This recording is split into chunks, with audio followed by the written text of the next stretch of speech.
Live from New Delhi, you're watching DD India News Hour, India's voice to the world. I'm Preeti Kaur. Coming up in the next 1 hour. India all set to vote in the third phase of polls on Tuesday. Fate of 1,351 candidates in the fray for 93 seats. Leaders continue to campaign for the remaining phases.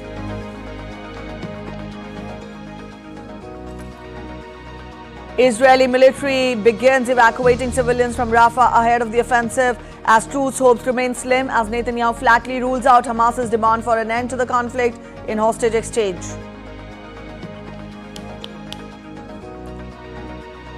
Andrey Rublev wins his second Masters 1000 title, overcomes an opening set wobble to beat Felix Auger-Aliassime in the final of Madrid Open.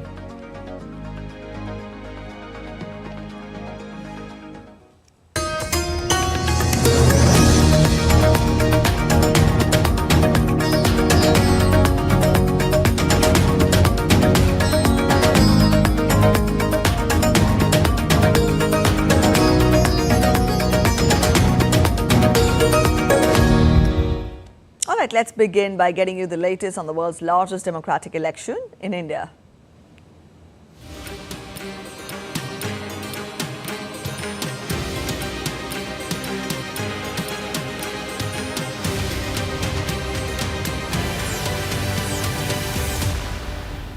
Campaigning for the third phase of India's Lok Sabha elections ended on Sunday evening. 11 states and union territories will be going to polls on May 7, that is tomorrow. This phase will see all seats in Gujarat and parts of Chhattisgarh, Bihar and Madhya Pradesh up for grabs. As many as 1,351 candidates are in the fray for the third phase polls. Some of the prominent names contesting the Lok Sabha elections include Union Home Minister Amit Shah, rebel BJP leader K.S. Eshwarappa, Union Minister Jyotiraditya Scindia, Dimple Yadav, Shivraj Singh Chauhan and Supriya Sule.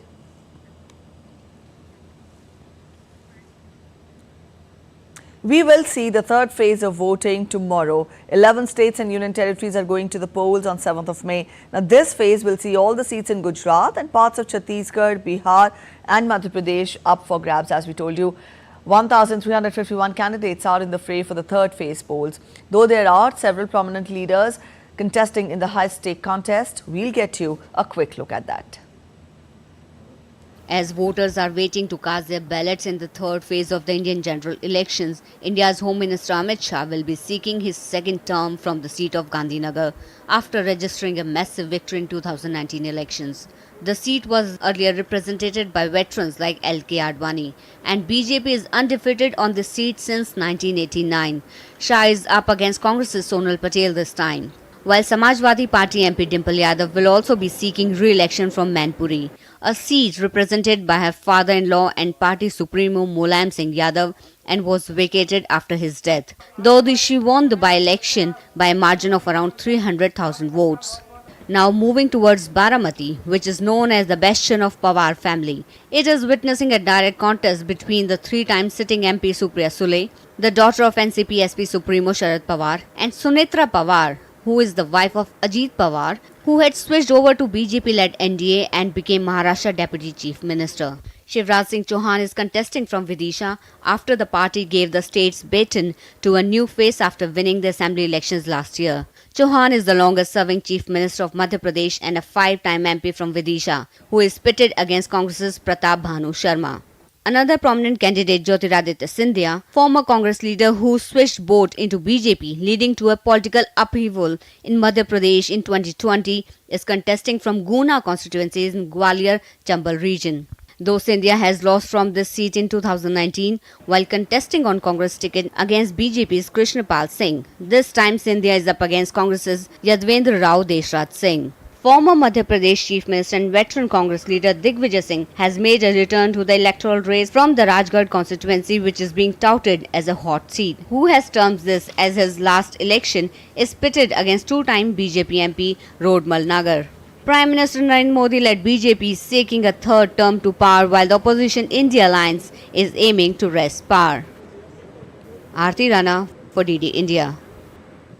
Campaigning for the fourth phase of Lok Sabha elections scheduled for May 13th gains momentum as political leaders are holding rallies and roadshows across the nation in order to garner support for the voters in favour of their party candidates. Prime Minister Narendra Modi will be visiting Odisha and Andhra Pradesh today. He will hold rallies in Odisha's Behrampur and Nabarangpur. Later in the day, he will be holding rallies in Andhra Pradesh's Rajamundry and Anakapalli. Campaigning for the fourth phase of elections scheduled for May 13 continues in full swing. Political leaders are trying to woo the voters across the nation. Senior BJP leader and Union Minister Amit Shah will visit West Bengal today. He will be holding rallies in Krishnanagar and Durgapur.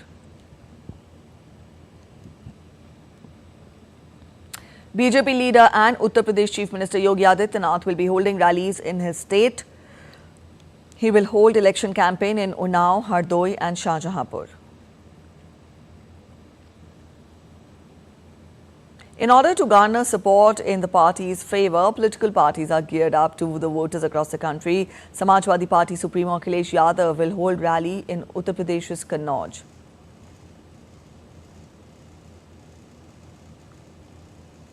Chief Minister of West Bengal, Mamata Banerjee, will hold rallies in her state. She will be holding a rally in Birbhum and Durgapur.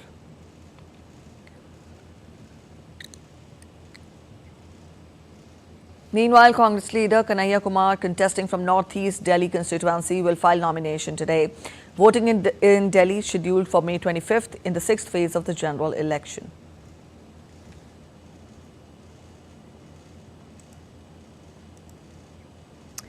All right, let's turn focus to Madhya Pradesh. We will get more election updates from there. Our correspondent Akshay Dongre is joining us from Bhopal. Akshay, good morning. When we talk of the third phase of polling in Madhya Pradesh, then 9 out of 29 seats will be going for polls tomorrow. Help us understand the prominent constituencies, the prominent seats in this phase. How is the political contest shaped up? And how important is this third phase when we talk of the state of Madhya Pradesh?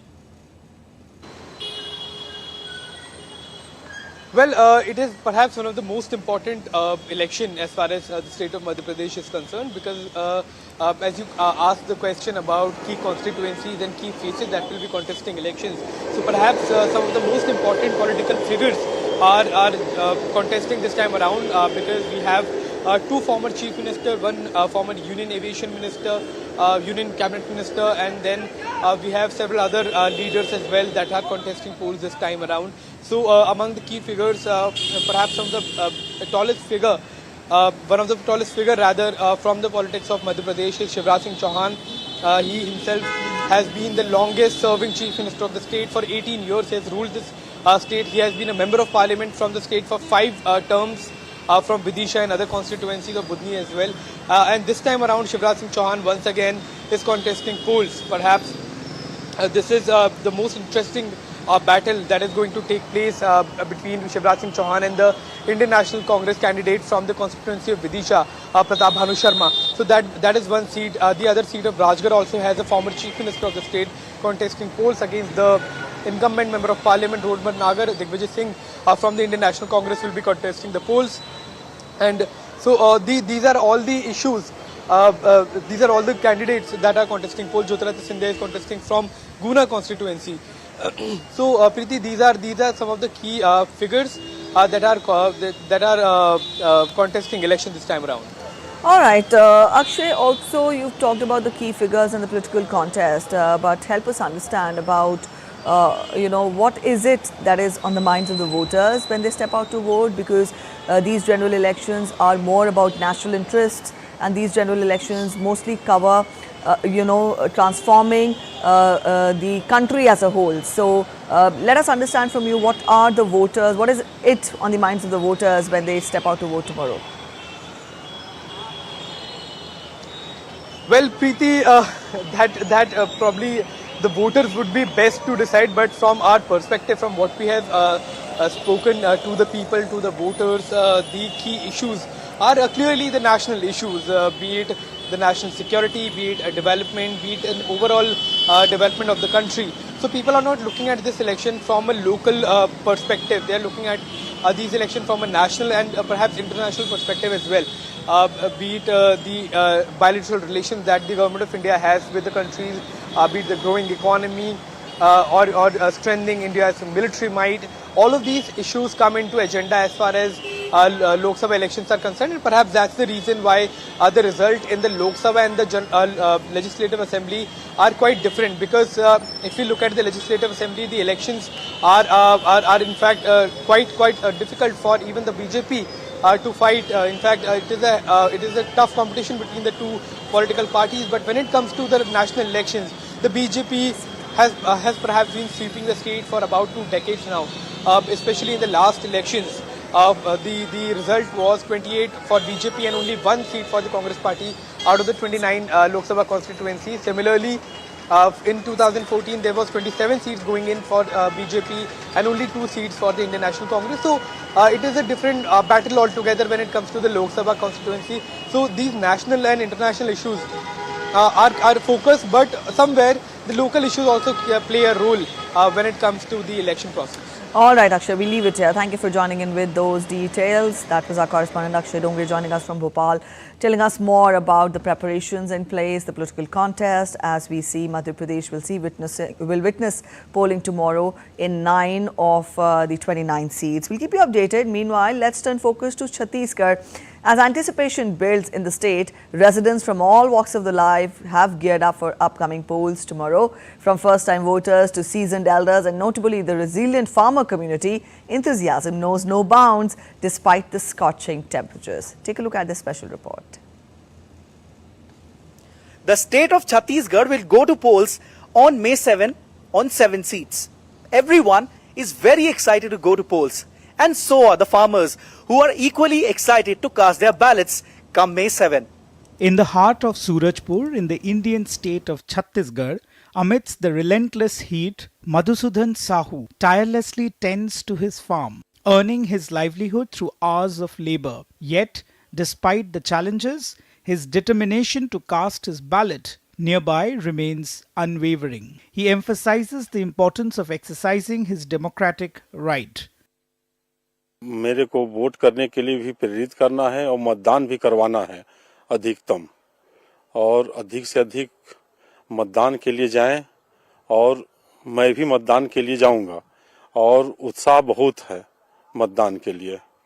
Bela Sahu is also eagerly anticipating the opportunity to vote on the May 7th, recognizing the crucial significance of participating in the electoral process. गेहूं का खेती करते हैं हम लोग, सब भूसा उसा भर रहे हैं, अभी कटाई उटाई हुआ है तो मतदान करेंगे, हम लोग के लिए जरूरी है, इसलिए जाएंगे. मतदान का ही फायदा है कि सरकार हम लोग को कुछ देते हैं. The unwavering determination of individuals to cast their votes despite numerous challenges speaks volumes about their concern for the future of Chhattisgarh. The temperature is certainly high here in Chhattisgarh. And even though in this scorching heat, the spirits are high, people are very excited to go to polls on May 7 when 7 constituencies will go to polls here. And even farmers are very much excited to be a part of the biggest festival of democracy. With camera person Sarda Ranjan, this is Siddharth Bharadwaj reporting for DD India in Chhattisgarh. Up next, we're heading for a short break. You're watching DD India News Hour, but after the break, heat wave intensity reduces in eastern and southern India. Orange alert issued for rainfall in the northeast. We also get you a special report on how even after 140 years, the Darjeeling Himalayan Railway remains the lifeline of the Queen of Hills. India's National Testing Agency conducts the National Eligibility Cum Entrance Test for Pre-Medical Entrance Exam on Sunday.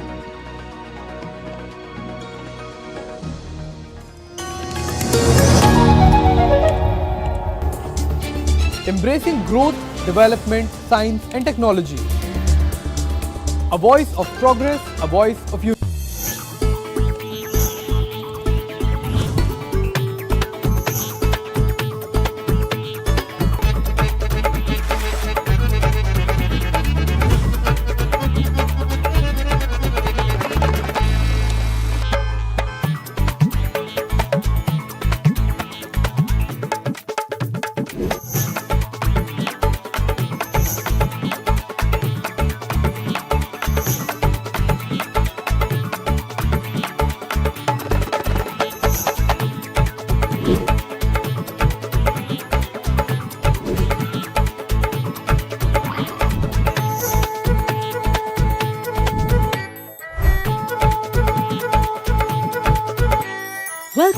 Jaipur.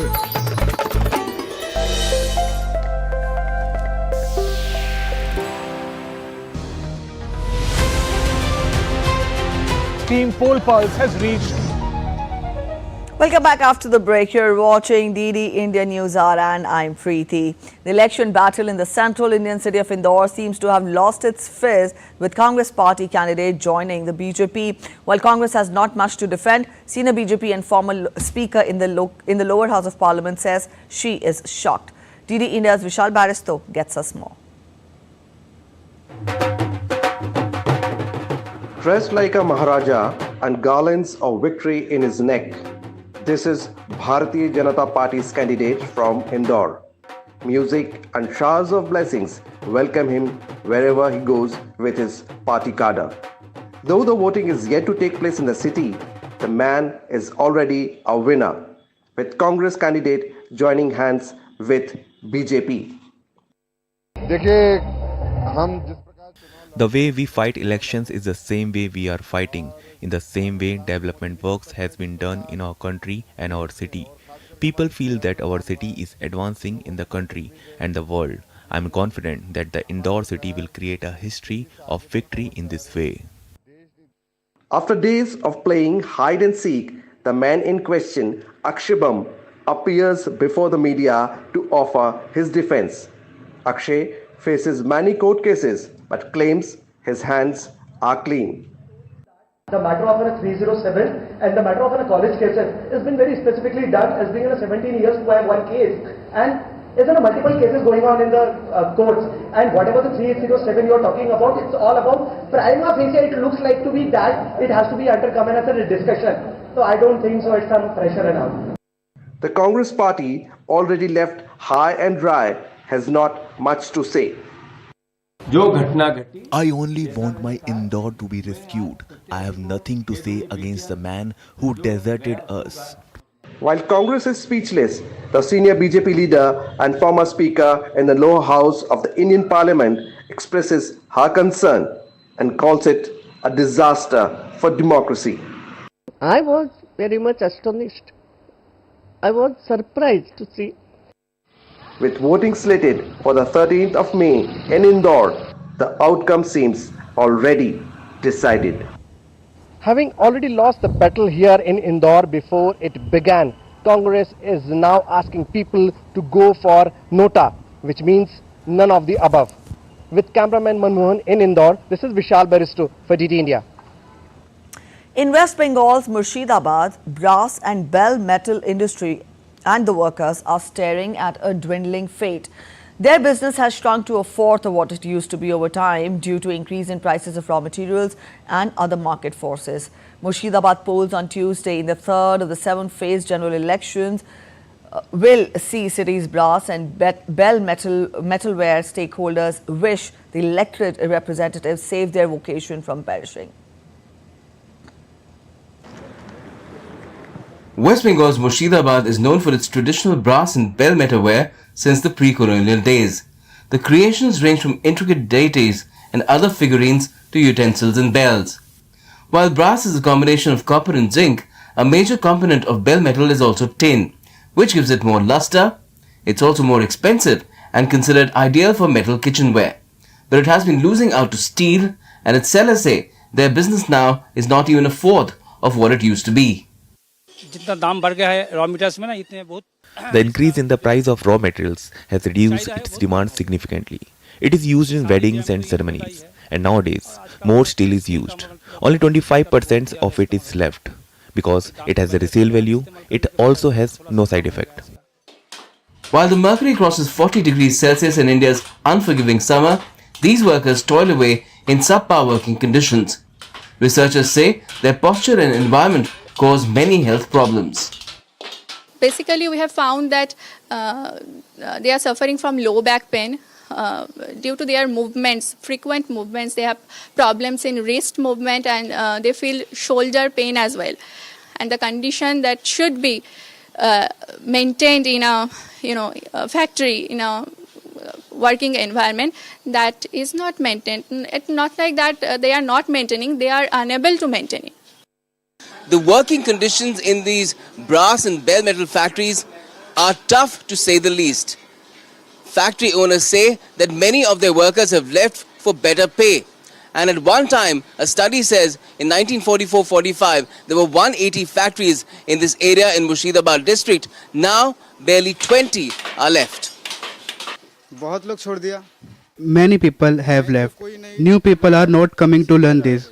Those who were working before are only ones still working now. Both the workers and factory owners say that the government needs to support and handhold them with some subsidy, market access support, cheaper raw materials and other measures. Otherwise, the skill and industry both will perish. We want a lot from the government, but we need to come together to fight for it. There is a lot of competition among us, because of which we don't get good money for our hard work. A lot of workers have left to work in Kerala and other outside places like Delhi. They are here only when there is work. Murshidabad goes to polls in the third of the 7-phased Indian national elections on Tuesday. With elections around the corner, the city's brass and bell metalware stakeholders are hoping that dire conditions will also be addressed by the elected representatives. With camera person Uttam Singh, Gautam Roy, Murshidabad, DD India. Huge amount of cash was recovered from household help of Sanjeev Lal, an aide to Jharkhand Rural Development Minister Alamgir Alam in the ED raids at multiple locations in Ranchi in Virendra Ram case. The ED arrested Virendra Ram, the chief engineer at the Jharkhand Rural Development Department, in February 2023 in a money laundering case linked to alleged irregularities in implementation of some schemes.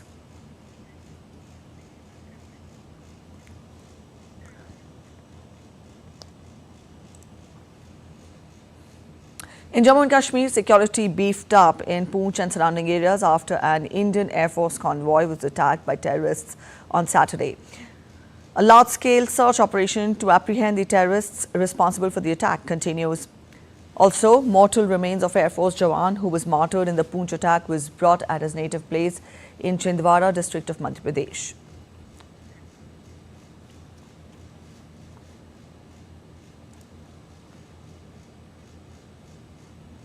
In other news, the passenger ferry service between India and its southern neighbouring country Sri Lanka is scheduled to resume on 13th of May. The service will connect India's Nagapattinam and Sri Lanka's Kankesathurai, situated in the northern province, strengthening maritime connectivity between India and Sri Lanka. It was a vital component of the vision document for economic partnership jointly adopted during the visit of Sri Lankan President to India in July last year. This is in keeping with India's strong commitment to Sri Lanka's economic recovery.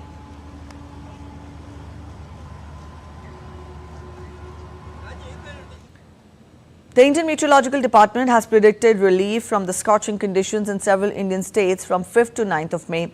Additionally, an orange warning has been issued, forecasting substantial rainfall in northeast India till 6th of May, giving people short respite from the sweltering heat. Also, heat wave to severe heat wave conditions have been predicted to prevail in isolated pockets of West Bengal, Tamil Nadu, Jharkhand and Odisha.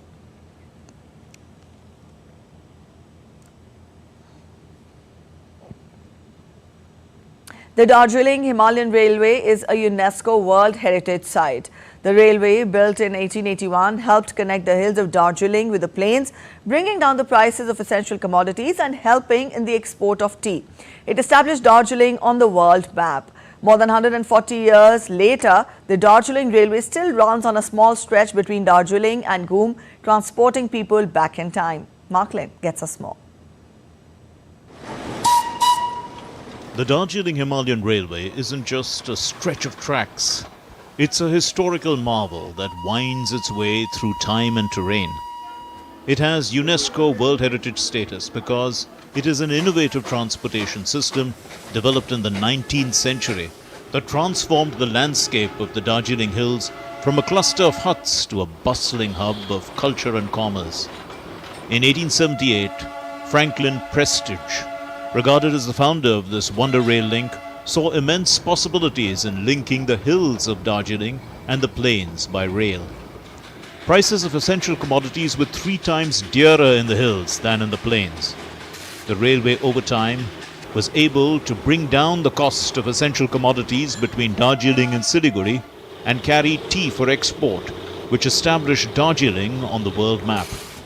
Technologically, it became viable because of the tiny 2-foot gauge and small locomotives that were powerful enough to climb steep gradients.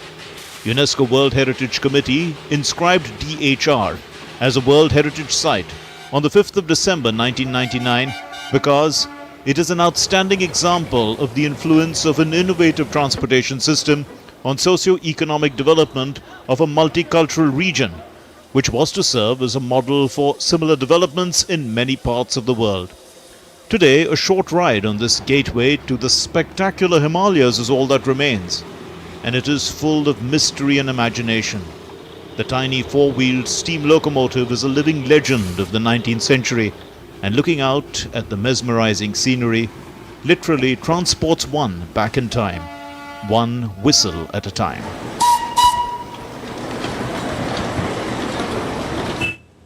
And now we take a look at other stories making it to the headlines from across India.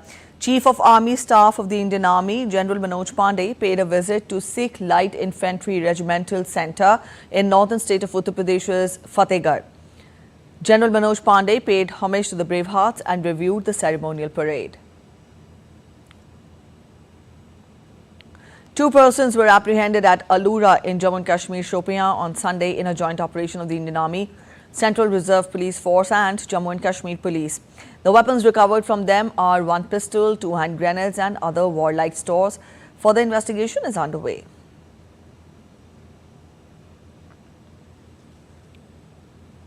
India's National Testing Agency conducted the National Eligibility Cum Entrance Test or NEET for pre-medical entrance exam on Sunday. It was conducted at different centres across 557 cities throughout the country and 14 cities outside India.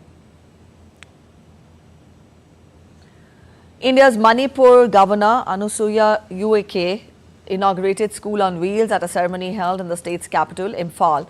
The initiative, which is being implemented by Vidya Bharati Shiksha Vikas Samiti, aims to reach out to the students in the relief camps in the state. A short break ahead, but after the break on DD India News Hour, we apprise you with the latest developments in Russia-Ukraine crisis, even as no truce is in sight.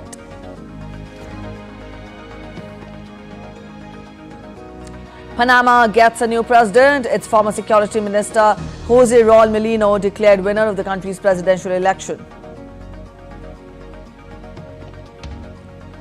We'll get you the details of the largest running event in the world, Wings for Life World Run, bringing together more than 200,000 people from 169 countries.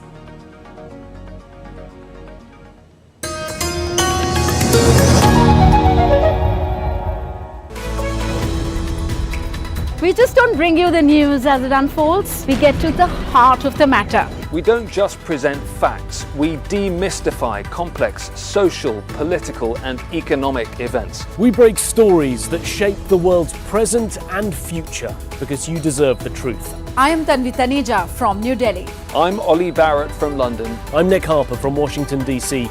Join us on DD India Global Monday to Friday at these times.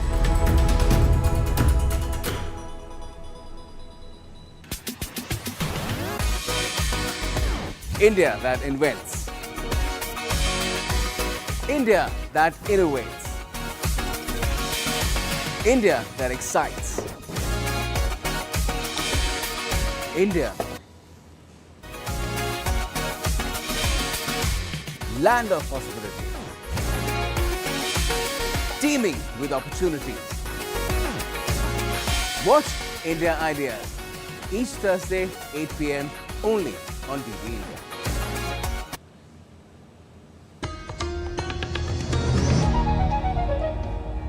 Welcome back after the break. You're watching DD India News Hour and I'm Preeti. A quick relook at the top stories once again. India all set to vote in the third phase of polls on Tuesday. Fate of 1,351 candidates in fray for 93 seats. Leaders continue to campaign for the remaining phases.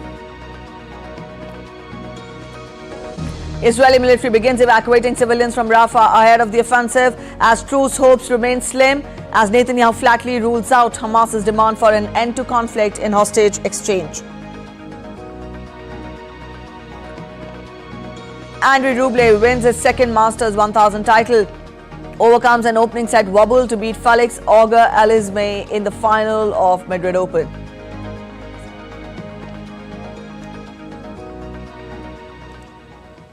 The Israeli military has begun evacuating Palestinian civilians from Gaza's Rafah city ahead of an operation. Now, this came after Prime Minister Benjamin Netanyahu rejected Hamas's demands for an end to the conflict in Gaza in exchange of the release of hostages. Over 1 million Palestinians are sheltering in Rafah near the border with Egypt. Netanyahu rejected Hamas's demand of complete Israeli withdrawal. He added that the move will leave Hamas in power, which was unacceptable to Israel. This came as Hamas leaders held a second day of truce talks with Egyptian and Qatari mediators in Cairo.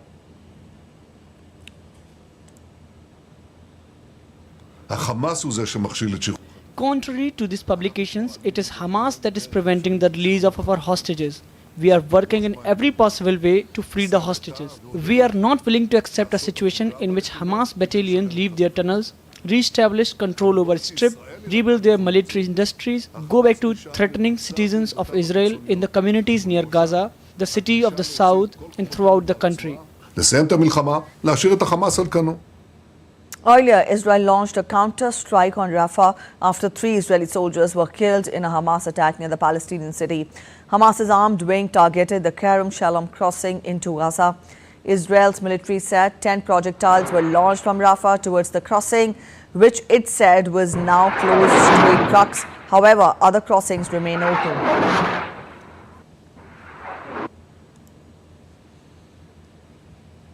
Israel's Prime Minister Benjamin Netanyahu's cabinet has voted unanimously to close Qatari television network Al Jazeera's operations in the country.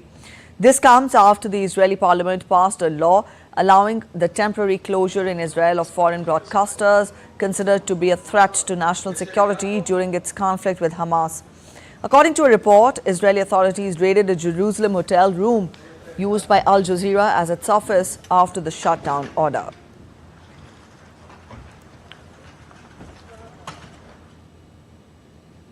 All right, let's get you updates related to Russia-Ukraine crisis now. Russian airstrikes killed a person and injured 24 in Ukraine's northeastern city of Kharkiv and the surrounding region. The attacks took place on Orthodox Easter Sunday.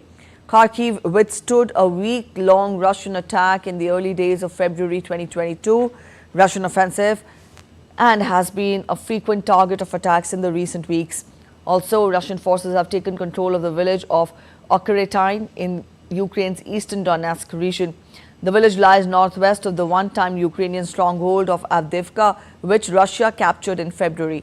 Russia has made slow but steady advances since taking Avdiivka, with a string of villages in the area falling to Moscow's forces.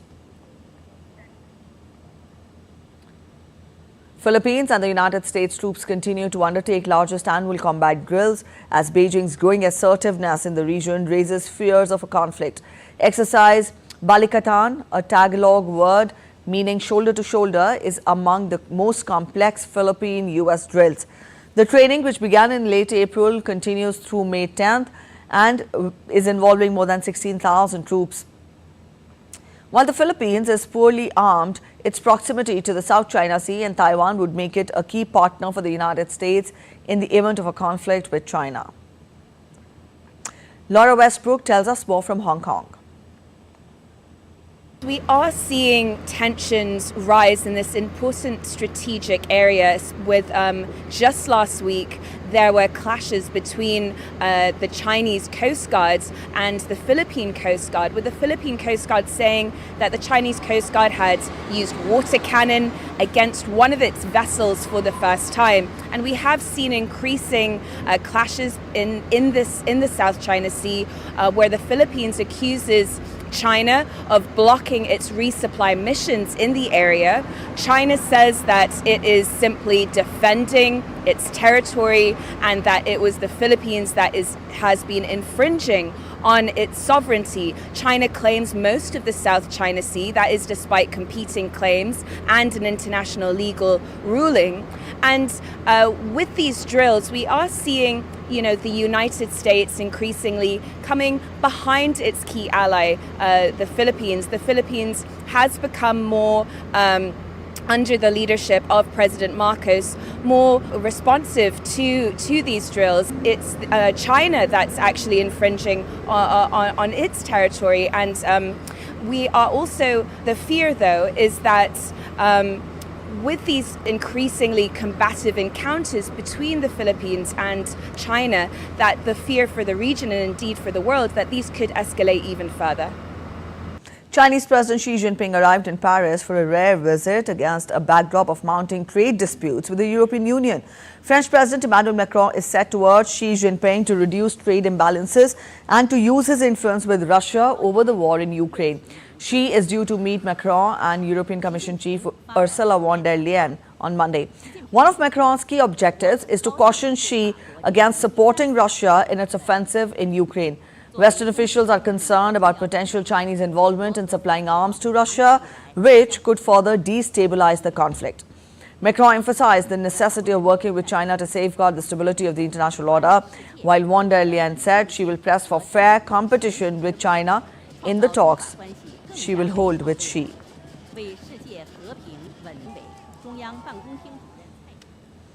Panama's former Security Minister Jose Raul Mulino on Monday stormed to victory in the country's presidential poll based on preliminary results. Mulino will take office on July 1st for a 5-year term. He was one of the favorites for the presidency after he stepped in to replace Martinelli on the ballot when the popular former president was barred from running due to a money laundering conviction. Mulino was declared winner, having secured about 34% of the ballots tallied with 90% of the total votes counted. Ricardo Lombana, who trailed in the second place with about 25% of the vote, congratulated Mulino on his victory. Mulino faces a daunting task of mending social divisions and regaining the faith of an electorate fed up with political graft. He will need to fix Panama's pressing economic problems, tackle corruption, and restoring the country's reputation as an investment haven. Deuda pública impagable, pero a nuestros acreedores internacionales les mando un mensaje. Este país honrará su deuda y trabajaremos para pagarla, para reestructurarla, pero siempre dejando el nombre de Panamá en alto, cumpliendo con todos nuestros acreedores. Aquí no hay demagogia posible en mi gobierno. People in Chad go to the polls on Monday, 3 years after their military leaders seized power in the first presidential election in Africa's Sahel region since a wave of coups happened. Mohamed Idris Deby, who seized power the day rebels killed his father, Idris Deby, in April 2021, has promised to bolster security, strengthen the rule of law, and increase electricity production. Monday's vote pits Deby against his Prime Minister Mazra, previously a political opponent who fled into exile in 2022 but was allowed back a year later. Also running are former Prime Minister Albert Pahimi Padake and 7 other candidates. The vote coincides with a temporary withdrawal of US troops from Chad, an important Western ally in a region of West and Central Africa courted by Russia. Some 8.5 million people are registered for voting. Provisional results are expected by May 21st and the final results by June 5th. Flash floods continue to persist in southern Brazil. The death toll mounts to at least 78 in Rio Grande do Sul. The number of casualties could still substantially increase as 105 people were reported missing on Sunday. Persistent downpour has also triggered landslides and partial collapse of a dam. Flooding has affected more than 2/3 of almost 500 cities in the state.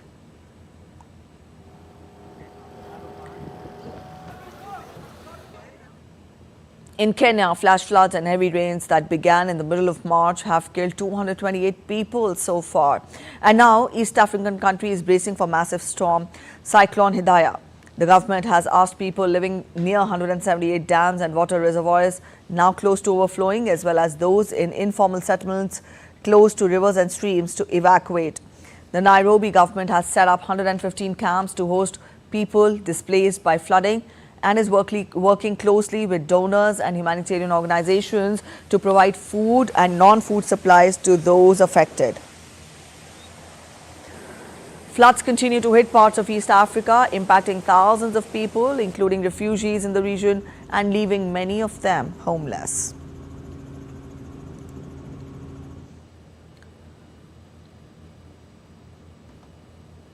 Storm in Texas brought additional rain on Sunday to the already saturated Houston area, where hundreds of people have been rescued. Most of the weekend's rain fell over western and central Texas, but there was a significant chance of heavier rain by Monday morning. The Met Office predicted 4 to 8 inches of rain in some areas. Houston is one of the most flood-prone metro areas in the country. The city of more than 2 million people has long experience in dealing with devastating weather. Hurricane Harvey in 2017 dumped historic rainfall that flooded thousands of homes and resulted in more than 60,000 rescues by government personnel across the Harris County.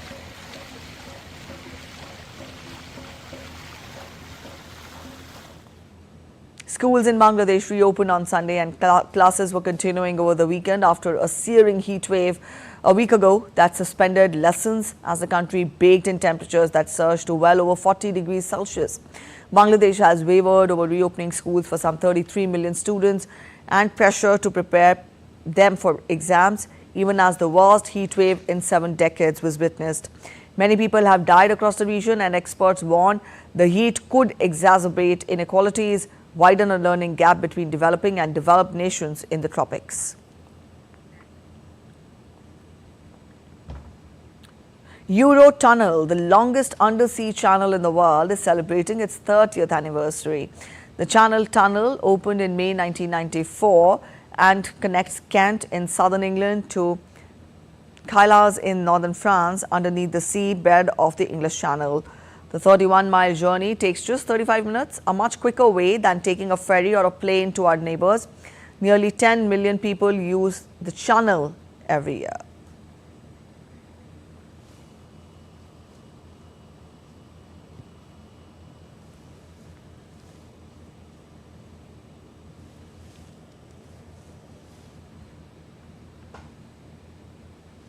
And now we take a look at other stories making it to the headlines from across the world.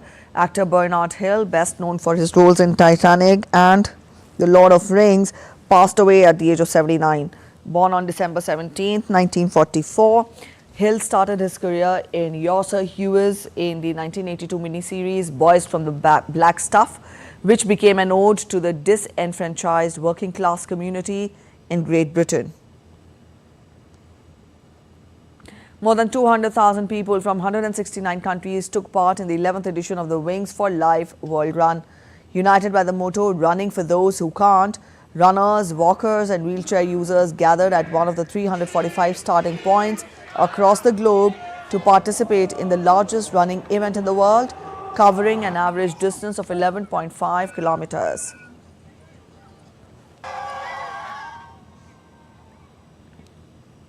French bakers beat Guinness Book record by baking the world's longest baguette of 140 meters, reclaiming a record for one of the nation's best-known emblems taken by Italy for 5 years. The baguette, about 235 times longer than the traditional one, was made in Cerises in the suburbs of Paris during an event for the French Confederation of Bakers and Pastry Chefs. Eurovision 2024 began in the Swedish city of Malmö, where 37 contenders walked the turquoise carpet amid security concerns.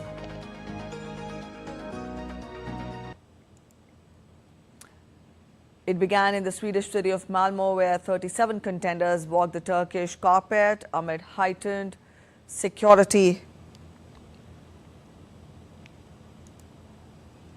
This is the 7th time Sweden is hosting the song contest and the 3rd time Malmö will stage the competition.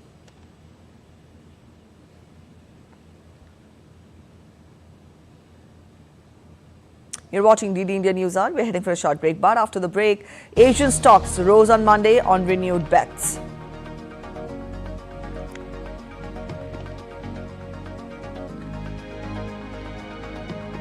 Kolkata Knight Riders thrashed Lucknow Super Giants on Sunday to sit pretty on the top of the points table. Stay with us for the latest on the IPL clashes. Also, ahead we get you a quick glimpse into the valor and grit of our army bravehearts who leave no stone unturned to protect our lives and the borders of the country alike.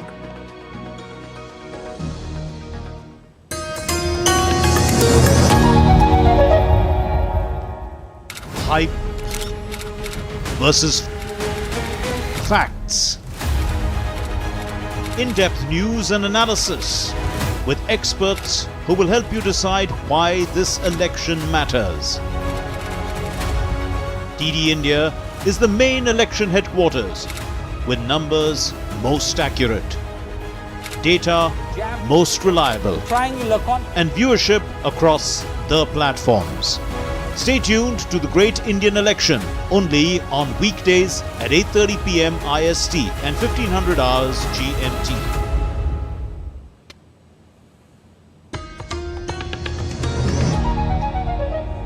Welcome back after the break. You're watching DD India News Hour. Let's get to updates from the world of business now. Asian stocks rose on Monday on renewed bets that the Federal Reserve would likely ease rates this year. Also, the yen weakened after a strong surge last week from Tokyo's suspected currency intervention. Trading was thin in Asia with Japan out for a holiday, though markets in mainland China got off to an upbeat start after returning from an extended break. MSCI's biggest index of Asia-Pacific shares outside Japan edged more than 0.5% higher, while China's blue chip index gained 1.4%.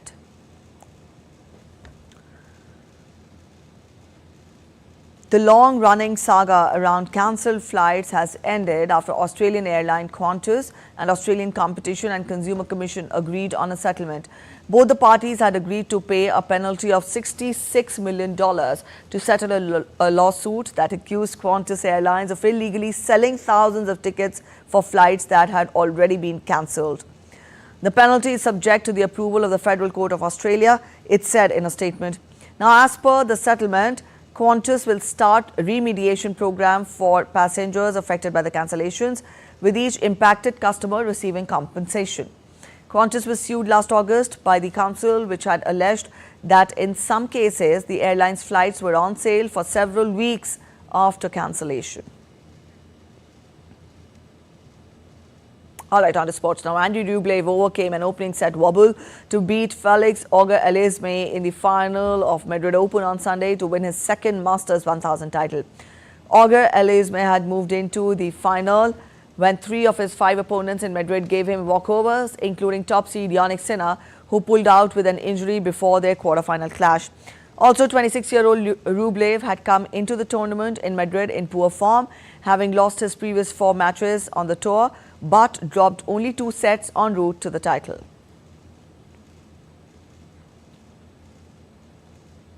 The Indian women's and men's 4x400 meters relay team qualified for the upcoming Paris Olympics on Sunday. Indian women's 4x400 meters relay team of Rupal Chaudhary, Jyotika Sridandi, Puvama Raju, Mechitera and Subha Venkatesan finished second in the qualification, just behind Jamaica to finish in 3 minutes and 29.35 seconds. Later, men's squad of Mohammad Anas, Yahya, Mohammad Ajmal, Arukya Rajiv and Amo Jacob finished with a collective timing of 3 minutes and 3.23 seconds. They finished their heat behind US in the Olympic qualification round 2 and have won the ticket to Paris. Talking of IPL now, Kolkata Knight Riders thrashed Lucknow Super Giants on Sunday by 98 runs in the ongoing IPL. The Kolkata bowlers attacked in a pack to defend the mammoth 236-run target and won the match by 98 runs to move to the top of the points table.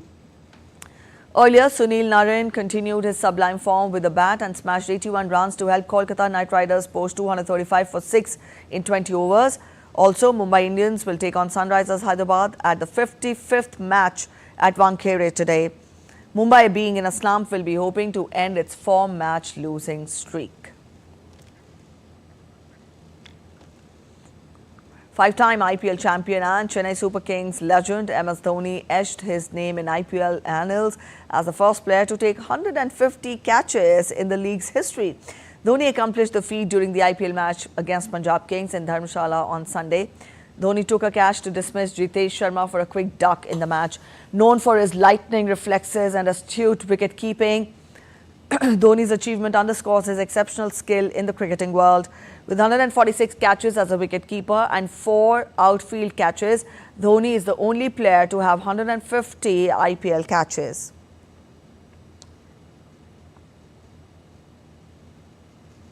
French designer Mathieu Lenoir revealed the design of the 2024 Olympics cauldron, which will be lit for the first time on May 8th in Marseille. Lenoir has also designed the Paris 2024 Games torch. He says the two items share inspiration and common signatures. Water is symbolized both on the torch and at the base of the cauldron with ripple effects. The Olympic Bowl will replace the cauldron to open the Paris 2024 Olympic Games on the last day of the torch relay, which is on July 26th.